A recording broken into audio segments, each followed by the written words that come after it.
So my presentation today is to talk a little bit about how our industry has changed in terms of loyalty over the last 6 to 8 months when the economy has somewhat soured with financial services. So here's a fitting title to our presentation today is really just staying current with your rewards program.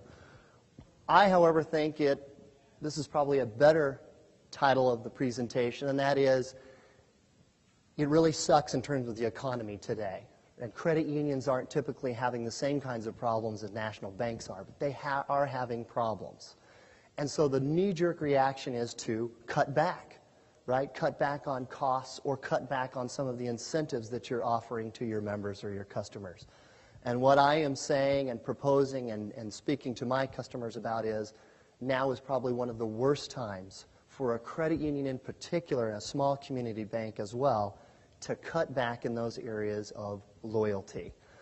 And one of the reasons that I say that is if you've read any of the periodicals or internet publications that come out regarding credit card and debit card, you see that some of the large national issuers, which will not be named here today, are cutting back on some of their loyalty programs, making it more difficult to redeem for that round-trip airfare, charging higher numbers of points, adding an annual fee. Did you know that of those that are still sending out solicitations for credit card applications through the mail in the first quarter, 24% now are coming with an annual fee attached.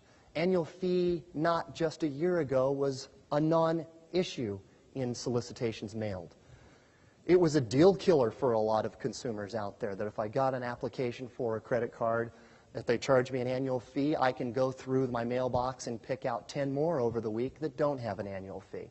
Annual fees are starting to creep back into solicitations in the world today of credit card issuance. So credit unions don't typically get into that. We want to make sure that they stay engaged, which is another term that's used in the loyalty environment. Typically, it's how to engage your customers or your members. What I'm saying is you as the entity, the business entity, need to stay engaged in your own program in these very difficult times.